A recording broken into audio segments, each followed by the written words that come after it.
ಓ ಮಾರ್ಗಿ madam, ಓ ಸಾರಿ ಕೇಳಕ್ಕೆ ನಿಂತಿದ್ದೀರಾ? ನಿಮ್ಮ ಸಾರಿ ಏನು ನನಗೆ ಬೇಡ, ಬನ್ನಿ ಈ ಕಡೆ ಮನೆಗೆ ಹೋಗ್ಬೇಕು ನಾನು. ಅಯ್ಯೋ ನಿಮಗೆ ಹೇಳ್ತಾ ಇರೋದು ಕೇಳಿಸ್ತಾ ಇಲ್ವಾ? ನೀವು ಒಳ್ಳೆ ನೋಡಿ, ಆಫೀಸಿಗೆ ಲೇಟಾಗಿ ಬಂದು ಉಗಿಸ್ಕೊಂಡಿದ್ದೀನಿ, ಮನೆಗೂ ಲೇಟಾಗಿ ಹೋಗಿ ಉಗಿಸ್ಕೊಳ್ಳೋಕ್ಕೆ ನನಗೆ ಇಷ್ಟ ಇಲ್ಲ. ದಯವಿಟ್ಟು ನಿಮ್ಮ ಕೈ ಮುಗಿತೀನಿ, ಬನ್ನಿ ಈ ಕಡೆ.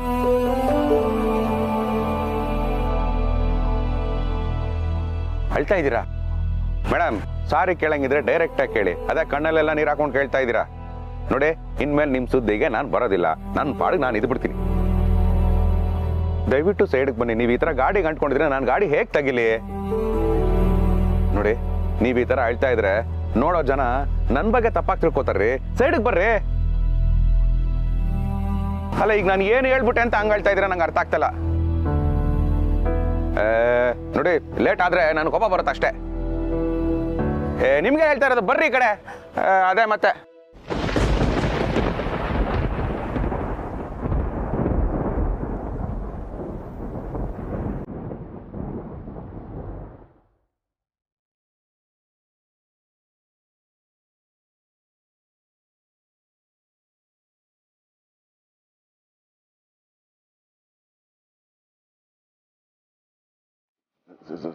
ಸಾರಿ ಮಾರ್ಗಿ ಮೇಡಮ್.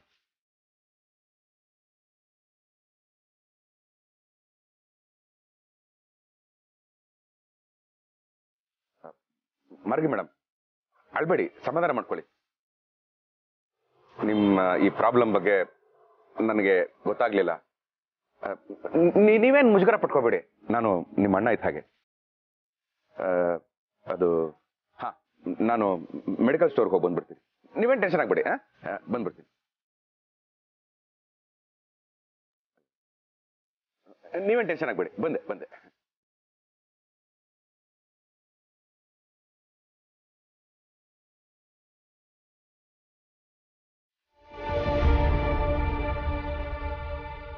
ಭಗವಂತ, ಯಾಕೆ ಹೀಗೆಲ್ಲ ಮಾಡ್ತಿದ್ಯಾ? ಪ್ಲೀಸ್ ಏನಾದ್ರೂ ಹೆಲ್ಪ್ ಮಾಡು.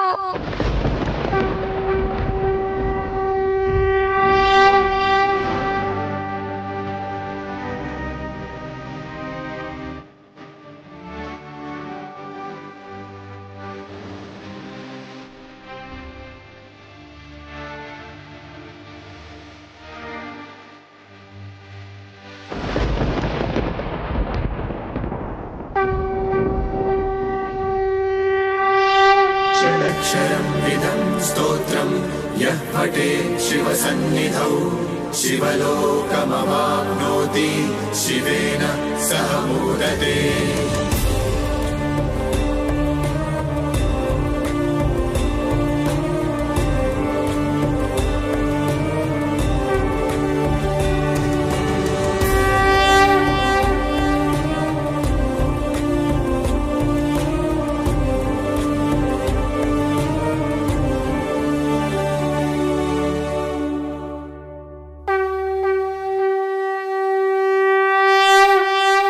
ಏನಾಯ್ತು ಕಂದ? ಯಾಕಿಷ್ಟೊಂದು ಹೆದರ್ಕೊಂಡಿದ್ಯಾ? ಅದು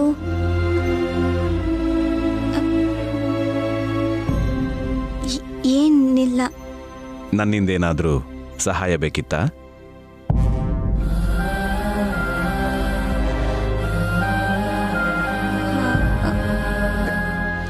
ಬೇಡ, ಪರವಾಗಿಲ್ಲ, ನೀವು ಹೋಗಿ.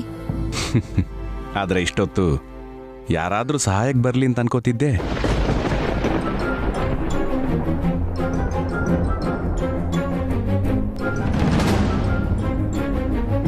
ನೀನ್ ಕರ್ದೆ, ನಾನ್ ಬಂದೆ. ನಾನು ಕರೀಲಿಲ್ಲ. ಹೌದಾ? ಹಾಗಾದ್ರೆ ನಾನು ಹೊರಡ್ಲಾ? ಹೋಗಿ.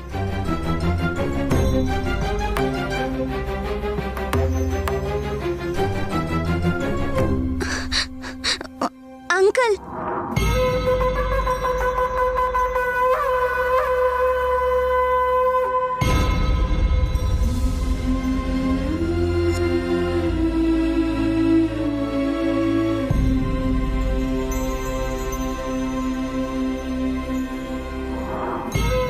ಈಗ ಧೈರ್ಯವಂತ ಕಂದ, ಹೇಳು.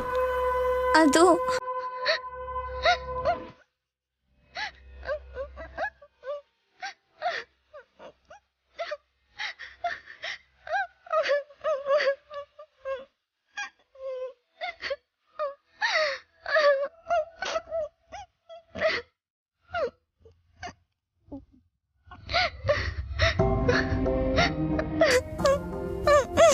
ತಗೋ ಕಂದ.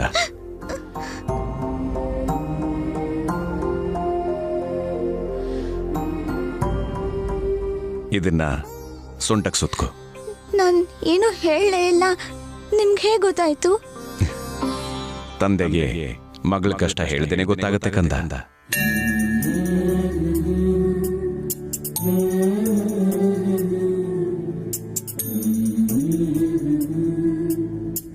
ತಗೋ.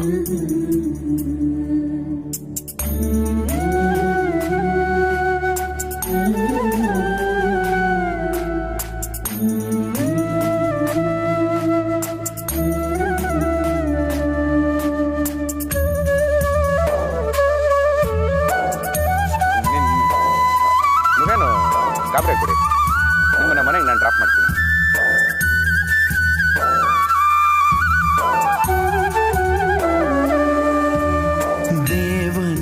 ಇನ್ ನಿನಗೆ ಯಾವ ಸಮಸ್ಯೆನೂ ಇಲ್ಲ ಕಂದ. ಬಾ, ನಿನ್ನ ಮನೆ ತನಕ ಬಿಟ್ಟು ಹೋಗ್ತೀನಿ. ಪರವಾಗಿಲ್ಲ, ನಾನೇ ಹೋಗ್ತೀನಿ.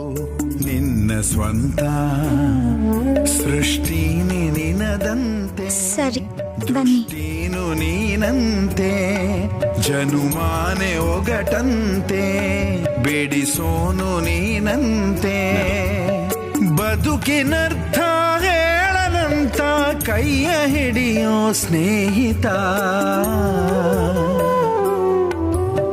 ಧೀಮಂತ ದಯವಂತ, ಬಾಳೆಂದರೇನಂತ ತೋರಿಸೋಕೆ ಅಂತ ಭೂಮಿಗೆ ಬಂದ ಭಗವಂತ.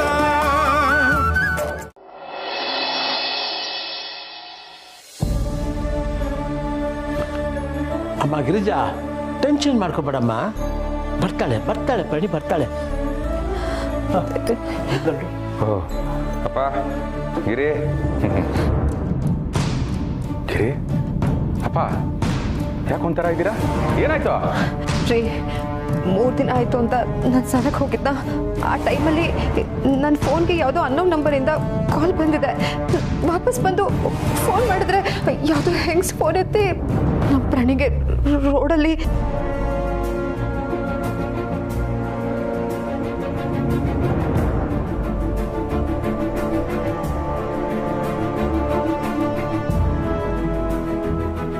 ಪಾಪ ಅವ್ರ ಗಂಡ ಆಸ್ಪತ್ರೆಯಲ್ಲಿದ್ರು ಅಂತ ಅರ್ಜೆಂಟಾಗಿ ಹೋಗ್ಬಿಟ್ಟಿದ್ದಾರೆ.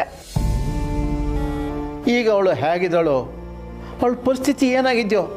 ಮೊಬೈಲು ತೊಗೊಂಡೋಗಿಲ್ಲ ಕಣೆಯ. ಅಂತ ಪರಿಸ್ಥಿತಿಲಿ ಪಾಪ ಅವಳು ರೋಡಲ್ಲಿ ಒಬ್ಳೆ ಹೇಗ್ರಿ ನಡ್ಕೊಂಡ್ಬರ್ತಾಳೆ? ಚಿಕ್ಕ ಹುಡುಗಿ ಅವಳು, ಪಾಪ ಏನ್ ಮಾಡ್ತಿರ್ತಾಳೋ ಏನೋ.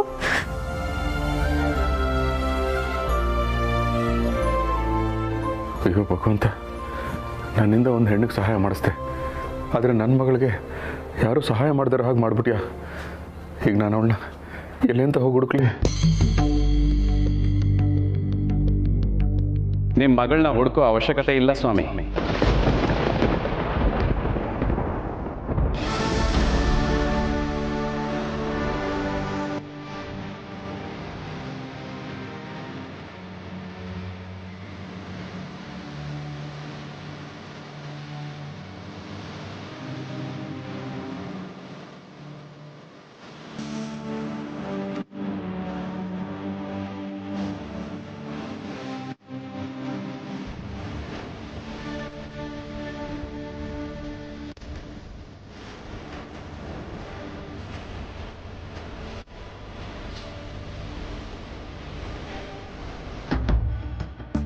ಪ್ರಾಣಿ, ಅಮ್ಮ,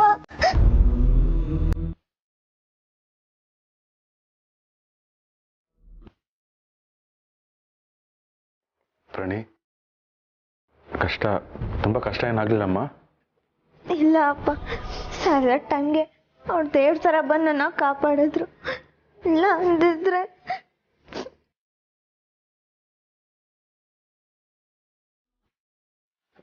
ಸರಿ, ಆಳ್ಬೇಡ, ಸಮಾಧಾನ ಮಾಡ್ಕೊ.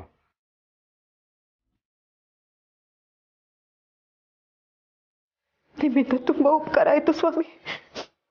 ಸರಿಯಾದ ಸಮಯಕ್ಕೆ ಪ್ರಾಣಿಗೆ ಸಹಾಯ ಮಾಡಿ ಅವಳು ಮುಜುಗರ ಆಗ್ತಾ ಇರೋ ಹಾಗೆ ಮನೆವರೆಗೂ ಕರ್ಕೊಂಡ್ ಬಂದಿದ್ದೀರಾ. ಥ್ಯಾಂಕ್ಸ್. ಸ್ವಾಮಿ, ನಿಮಗೆ ಅದು ಹೇಗೆ ಕೃತಜ್ಞತೆ ಸಲ್ಲಿಸಬೇಕು ನನಗೆ ಗೊತ್ತಾಗ್ತಿಲ್ಲ. ನಿಮಗೆ ಧನ್ಯವಾದ ಸ್ವಾಮಿ.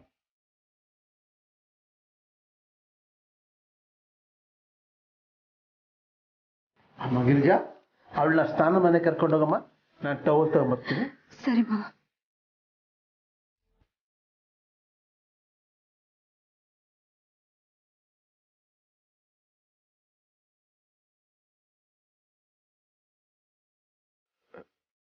ಸ್ವಾಮಿ, ತಾವು ತುಂಬ ಆಚಾರವಂತರ ಥರ ಕಾಣಿಸ್ತೀರಾ. ಆದರೂ ಇಂಥ ಸಮಯದಲ್ಲಿ ನನ್ನ ಮಗಳನ್ನ ಜೋಪಾನವಾಗಿ ಮನೆವರೆಗೂ ಕರ್ಕೊಂಬಂದಿದ್ದೀರಾ. ನಿಮ್ಗೆ ಹೇಗೆ ಕೃತಜ್ಞತೆ ಸಲ್ಲಿಸ್ಬೇಕು ನನಗಂತೂ ಗೊತ್ತಾಗ್ತಾ ಇಲ್ಲ. ತಾವೇ ಅಪ್ಪಣೆ ಕೊಡಬೇಕು. ಸ್ನೇಹದಲ್ಲಿ ಸಂವಾದ ಇರಬೇಕೇ ಹೊರತು ಕೃತಜ್ಞತೆ ಅಲ್ಲ ಶಿವಪ್ರಸಾದ್.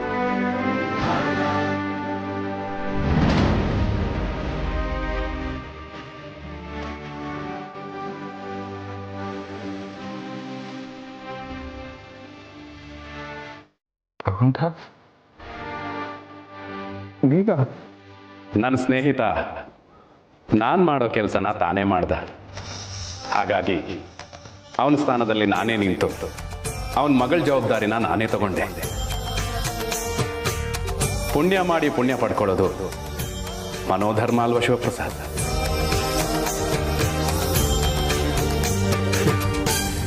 ನನ್ನ ಸಂಸಾರ ಬೆಟ್ಟದ ತುದಿಯಲ್ಲಿದ್ರು ನೀನು ಬಂದು ನಮ್ಮನ್ನು ಕಾಪಾಡ್ತೀಯ ಅನ್ನೋ ನಂಬಿಕೆ ನನಗೆ ಬಂದ್ಬಿಡ್ತು. ಇದು ನಂಬಿಕೆ ಅಲ್ಲ ಶಿವಪ್ರಸಾದ್. ನೀನು ನಂಬ್ತೀಯ ಅಂದ ತಕ್ಷಣ ಅದು ನಂಬಿಕೆ ಆಗುತ್ತೆ. ಆದರೆ ಕರ್ತವ್ಯ ಅನ್ನೋದು ಹಾಗಲ್ಲ. ನೀನು ಕರ್ತವ್ಯನ ನಿಭಾಯಿಸಿಯ ಅಂದ ತಕ್ಷಣ ಅದು ಸಾಕಾರಗೊಳ್ಳೋದಿಲ್ಲ. ಅದಕ್ಕೆ ಶ್ರಮದ ಅಗತ್ಯ ಇದೆ.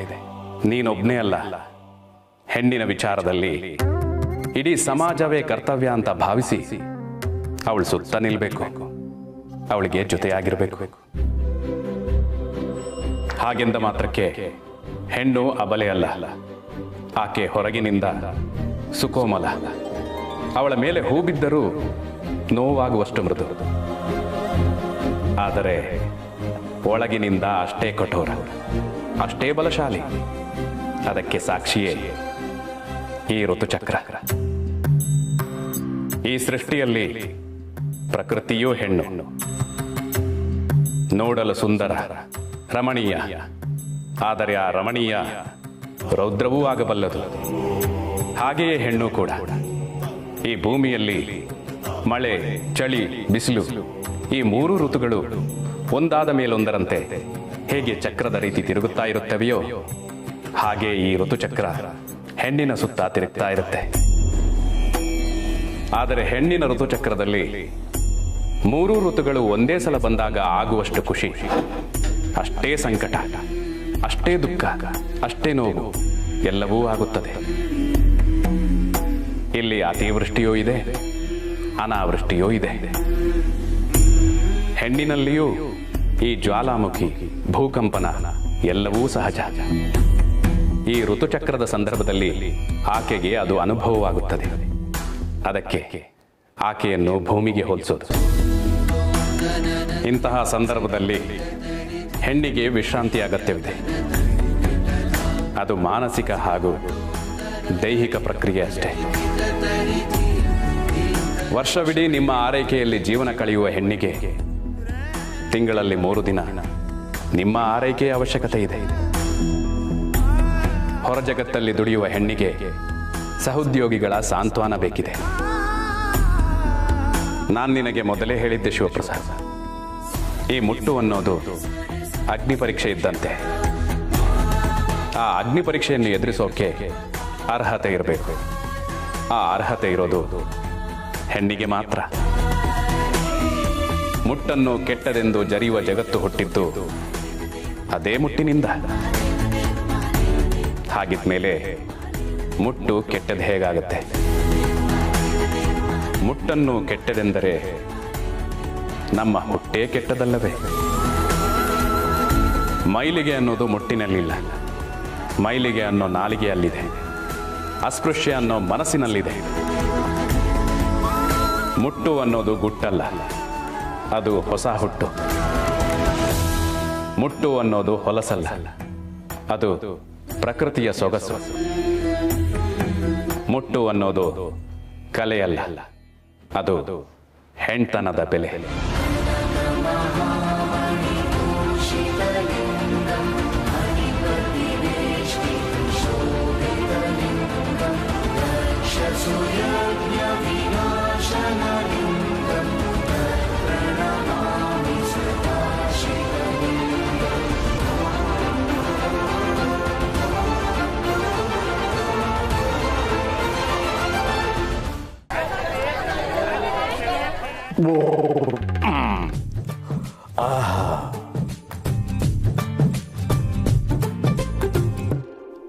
ಏ ಕಾಶಿ, ನಿಮ್ಮ ಫ್ರೆಂಡ್ ಮನೆ ಗೃಹ ಪ್ರವೇಶಕ್ಕೆ ಕರ್ಕೊಂಡೋಗಿದ್ಯಲ್ಲಪ್ಪ, ಅದೇನು ಊಟನೇನೆ? ಬಿಸಿಬೇಳೆ ಬಾತ್ಗೆ ತಳ ಹತ್ತಿಬಿಟ್ಟಿದೆ, ತಿಳಿ ಸಾರಿಗೆ ಉಪ್ಪೇ ಇಲ್ಲ. ಇನ್ನು ಕೋಸಂಬರಿ ಅಂತ ಕೇಳೋದೇ ಬೇಡ. ಇನ್ನು ಆ ಪಾಯಸದ ಬಕೆಟಲ್ಲಿ ಮುಳುಗರು ಸಹಿತ ಒಂದು ಗೋಡಂಬಿ ಇಲ್ಲ, ಒಂದು ದ್ರಾಕ್ಷಿ ಇಲ್ಲ. ಏನೇ ಅದು, ಒಟ್ಟ ನನಗೆ ಹಿಡಿಸ್ಲಿಲ್ಲಪ್ಪ. ಅಯ್ಯೋ ಇದೇನು ಮಾವ ಈಗ ಹೀಗೆ ಹೇಳ್ತಿದ್ದೀರಾ ನೀವು? ಅಲ್ಲಿ ಕಾಶಿಯವ್ರ ಫ್ರೆಂಡ್ ಕೇಳಿದ್ರೆ ಅಡುಗೆ ತುಂಬ ಚೆನ್ನಾಗಿದೆ ಅಂತ ಹೇಳಿದ್ರಿ. ನೋಡಮ್ಮ, ಅವ್ರ ಅಪಾರ್ಥ ಮಾಡ್ಕೋಬಾರ್ದು ಅಂತ ನಾನು ಹೇಳಿದೆ. ಆದರೂ ತಾಯಿ, ನಿನ್ನ ಕೈ ರುಚಿ ಇದೆಯಲ್ಲ ಊಟ, ಅದೆಷ್ಟೇ ಸಾಕು. ಥ್ಯಾಂಕ್ಸ್ ಮಾವ. No mention. ಮರ್ರೆ, ನನಗೂ ಅಷ್ಟು ಊಟ ಇಷ್ಟ ಆಗಲಿಲ್ಲ. ಆದ್ರೆ ಎಂತ ಮಾಡೋದು ಮರ್ರೆ, ಫ್ರೆಂಡ್ ಮನೆ ಗೃಹ ಪ್ರವೇಶ, ಅದಕ್ಕೆ ಅಡ್ಜಸ್ಟ್ ಮಾಡ್ಕೊ ತಿಂದದ್ದು. ಅಟ್ಲೀಸ್ಟ್ ತಾಂಬೂಲನಾದ್ರೂ ಕೊಡ್ಬೋದಿತ್ತಲ್ವಾ? ಅಷ್ಟೊಂದು ಕಂಜೂಸ್ ಏನ್ರಿ ಅವರು? ಹೌದು ಮರತಿ, ಅವ ಸಣ್ಣಕ್ಕಿದ್ದಾಗ್ಲಿಂದನೂ ಕಂಜೂಸೆ. ಅದಕ್ಕೆ ಅಷ್ಟು ದೊಡ್ಡ ಮನೆ ಕಟ್ಟಿರೋದು. ನಮ್ಮ ಕಾಲದಲ್ಲಿ ಮದುವೆ ಆಗಲಿ ಮುಂಜಿ ಆಗಲಿ, ಆ ಅಡುಗೆಲಿ ಆಲೂಗಡ್ಡೆ, ನುಗ್ಗೆಕಾಯಿ, ಬದನೆಕಾಯಿ ಹಾಕಿದ್ದ ಗಟ್ಟಿಯಾದ ಸಾಂಬಾರು, ಘಮ ಘಮಾಂತರ ತಿಳಿ ಸಾರು, ಆಮೇಲೆ ಬಿಸಿಬೇಳೆ ಬಾತು. ಆ ಕ್ಯಾ ಬಾತು, ಅದನ್ನೆಲ್ಲ ನೆನೆಸ್ಕೊಂಡ್ರೆ ಈಗಲೂ ಬಾಯಲ್ಲಿ ನೀರು ಇರುತ್ತೆ. ಹೌದು ಮರ್ರೆ, ಈಗಿನ ಕಾಲದಲ್ಲಿ ಎಲೆ ಸಣ್ಣದ ಐಟಮ್ ಇಷ್ಟ ಹಾಕ್ತಾರೆ. ಆದ್ರೆ ಆಗಿನ ಕಾಲದಲ್ಲಿ ಎಲೆ ದೊಡ್ಡದು ಹಾಕಿ ಕೆಲವೇ ಐಟಮ್ ಇದ್ರು ರುಚಿ ರುಚಿಯಾಗಿರ್ತಿದ್ದಿತ್ತು. ನೀವೆಲ್ಲ ಊಟದ ಬಗ್ಗೆ ಯೋಚನೆ ಮಾಡ್ತಿದ್ದೀರಾ. ನಾನು ಆ ಮನೆ ಜನರ ಲೈಫ್ ಸ್ಟೈಲ್ ಇದ್ರ ಬಗ್ಗೆನೇ ಆಗ್ಲಿಂದ ಯೋಚನೆ ಮಾಡ್ತಾ ಇದ್ದೀನಿ. ನಾವು ಯಾಕೆ ಹಾಗಿರ್ಬಾರ್ದು? ಹಾಗಿದ್ರೆ ಎಷ್ಟು ಚೆನ್ನಾಗಿರತ್ತಲ್ವಾ ಅಂತ ಅನಿಸ್ತಾ ಇದೆ. ಅಕ್ಕ, ಆ ಥರ ಮನೆ ಕಟ್ಟಬೇಕು ಅಂದ್ರೆ ಮಿನಿಮಮ್ ಅಂದ್ರು ತಿಂಗಳಿಗೆ 20 ಲಕ್ಷ ವರಮಾನ ಇರಬೇಕು. ಅಲ್ಲಮ್ಮ ಗಿರಿಜ, ಈಗಿರೋ ಮನೆ ಏನಾಗಿದೆ? ಚೆನ್ನಾಗಿದೆಯಲ್ಲಮ್ಮ? ಅಯ್ಯೋ ಚೆನ್ನಾಗೇನೋ ಇದೆ ಮಾವ, ಆದರೆ ನಾವು ಅಂಥ ಜೀವನ ನೋಡೋದಕ್ಕೆ ಸಾಧ್ಯನಾ ಅಂತ. ಇವ್ರ ತರೋ 30,000 ಸಂಬಳದಲ್ಲಿ ನಾವಂಥ ಮನೆ ಬಗ್ಗೆ ಕನ್ಸು ಕಾಣೋದಕ್ಕೂ ಭಯ ಆಗುತ್ತೆ. ಅಂಥದ್ರಲ್ಲಿ ಅದನ್ನೆಲ್ಲ ಅನುಭವಿಸೋ ಅವಕಾಶ ನಮಗಿಲ್ವೇ ಇಲ್ಲ ಅಲ್ವಾ?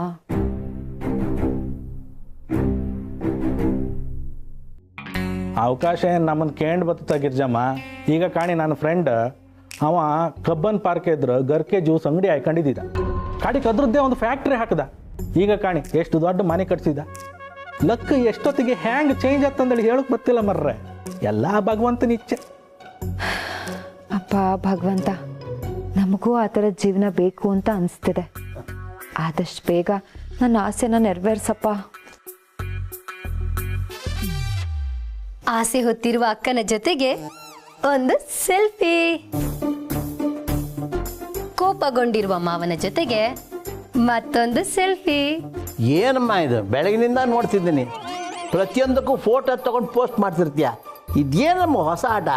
ಮಾವಯ್ಯ, ನಾನು ವ್ಲಾಗರ್ ಆಗಿದ್ದೀನಿ, ಜೊತೆಗೆ ಸೋಷಿಯಲ್ ಮೀಡಿಯಾ ಇನ್ಫ್ಲೂಯೆನ್ಸರ್.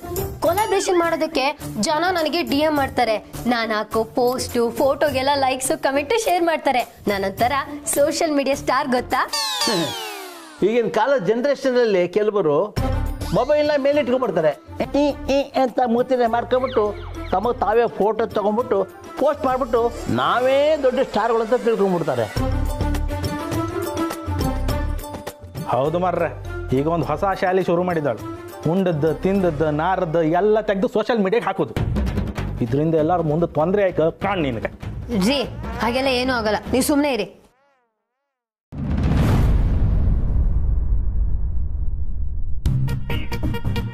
ಅಕ್ಕ ಏನ್ ಯೋಚನೆ ಮಾಡ್ತಿದ್ಯಾ? ಲಕ್ಷುರಿ ಮನೆ, ಲಕ್ಷುರಿ ಜೀವನ, ಆಹಾ ಆಹಾ ಎಷ್ಟು ಚೆನ್ನಾಗಿರುತ್ತೆ.